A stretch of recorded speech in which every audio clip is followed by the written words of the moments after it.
নমস্কার, দেখছেন নিউজ 18 বাংলা। আপনাদের সঙ্গে রয়েছি আমি রুমেলা। শুরুতেই যে খবরের দিকে নজর রাখবো, দেখুন এই মুহূর্তে তৃণমূল নেতা খুনে সরগরম মালদা। তার কারণ, এই তৃণমূল নেতার সঙ্গে কার শত্রুতা, কিসের শত্রুতা, কেন শত্রুতা, এই খুনের নেপথ্যে ঠিক কী রয়েছে, কারা রয়েছে, তা ধীরে ধীরে স্পষ্ট হচ্ছে। কি রয়েছে সেই কারণ অনুসন্ধান করছে পুলিশ, কিন্তু যারা রয়েছে, যারা মূল অভিযুক্ত, দুজনের নাম উঠে আসছে। তাদের নাম রোহন, কৃষ্ণ রজক ওরফে রোহন, এবং আরও একজনের নাম বাবলু যাদব। এবার এই দুজনের ছবি মালদা পুলিশের তরফ থেকে প্রকাশ করা হয়েছে। শুধু ছবি প্রকাশ করা হয়েছে তা নয়, সেই ছবি প্রকাশ করে যদি কেউ জানাতে পারে যে এরা কোথায় রয়েছে, এদেরকে যদি কেউ এদের সম্পর্কে সঠিক তথ্য দিতে পারে, এদের অবস্থান সম্পর্কে, তাহলে 20 লক্ষ টাকা পুরস্কার ঘোষণা করা হয়েছে ইতিমধ্যেই পুলিশের তরফ থেকে। এবারে এই যে রোহন আর এই বাবলু যাদব, যখন থেকে খুনের ঘটনা ঘটেছে তারপর থেকে এরা বেপাত্তা। বাবলু যাদব তিনি বিহারের বাসিন্দা, আর কৃষ্ণ রজক ওরফে রোহন, এই ঘটনার সঙ্গে এদের কি যোগ? আসুন আমাদের প্রতিনিধির সঙ্গে কথা বলে বুঝে নেওয়ার চেষ্টা করি। আমাদের প্রতিনিধি সেবক দেব শর্মা রয়েছেন সঙ্গে। সেবক,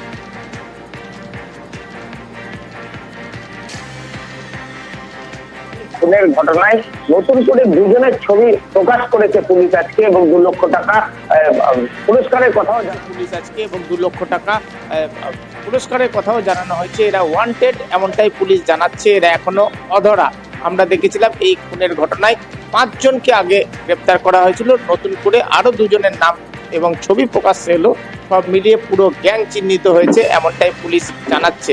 আমরা এই মুহূর্তে দুলাল সরকারের বাসভবন এবং কার্যালয়ে প্রথমেই তোমাকে দেখাবো যে আজকে কিন্তু শেষকৃত্য হবে এই তৃণমূল নেতার। এর জন্য কিন্তু প্রস্তুতি চলছে এই মুহূর্তে তার কার্যালয় এবং বাসভবনে। কার্যত শোকের ছায়া রয়েছে এই মুহূর্তে স্বাভাবিকভাবেই, এবং এরপরে মানুষের আরো একটা জিজ্ঞাসা, যেটা যে এখনো পর্যন্ত এই খুনের মোটিভ কি, বাকি কারা, তাদেরকে চিহ্নিত করা, গ্রেপ্তার করা। প্রশ্নটা ঠিক এই জায়গায়, এই দুজনের ছবি ইতিমধ্যেই পুলিশ প্রকাশ করেছে, 2 লক্ষ টাকা পুরস্কার ঘোষণা করা হয়েছে ইতিমধ্যেই যদি কেউ তথ্য দিতে পারে। কিন্তু এই যে রোহন আর বাবলু, এদের কি ব্যক্তিগত ইন্টারেস্ট থাকতে পারে, বা এরা কোন স্বার্থ চরিতার্থ করতে এই খুনের ঘটনা ঘটাতে পারে? কি মনে হচ্ছে এখনো পর্যন্ত পুলিশের প্রাথমিকভাবে, এদেরকে দিয়ে কি কেউ কাজ করিয়েছে, যার কোনো বড় স্বার্থসিদ্ধি হতে পারে এই দুলাল সরকার খুন হলে, তিনি মারা গেলে?